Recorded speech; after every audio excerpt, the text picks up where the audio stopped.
காந்தியடிகளின் முக்கிய வாசகம், காந்தியடிகளுடைய முக்கிய வாசகம் என்ன அப்படின்னா, செய் அல்லது செத்துமடி, இறுதி வரை போராடு, வெள்ளையனே வெளியேறு. ஓகேங்களா, இது எல்லாமே வந்து பார்த்தீங்க அப்படின்னா இவர் எப்போ சொல்லிருப்பாரு அப்படின்னா 1942 தான் சொல்லியிருப்பாரு. கிரீப்ஸ் குழு வந்து போனதுக்கு அப்புறம் வந்து என்ன ஆகுது அப்படின்னா வெள்ளையனே வெளியேறு இயக்க போராட்டம் வந்து நடைபெறுது. ஓகேங்களா, ஸோ அதில் தான் வந்து பார்த்தீங்க அப்படின்னா இந்த வாசகம்லாம் வந்து சொல்றாரு, செய் அல்லது செத்துமடி, இறுதி வரை போராடு, வெள்ளையனே வெளியேறு அப்படின்னு வந்து சொல்லப்படுறாரு. இது வந்து பார்த்தீங்க அப்படின்னா எல்லாருமே வந்து பார்த்தீங்க அப்படின்னா யூஸ் பண்ணுறக்கூடிய ஒரு ஸ்லோகனாகவே வந்து இது வந்து இருக்குது. செய் அல்லது செத்துமடி, இறுதி வரை போராடு, வெள்ளையனே வெளியேறு இயக்கம். ஸோ இதுக்கப்புறம் வந்து பார்த்தீங்க அப்படின்னா காந்தியடிகள் இறந்த இடம், காந்தியடிகளுடைய சமாதி எங்கே அப்படின்னா ராஜ்கோட்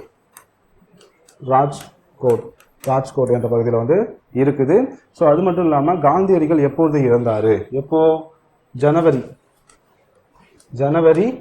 30, 1948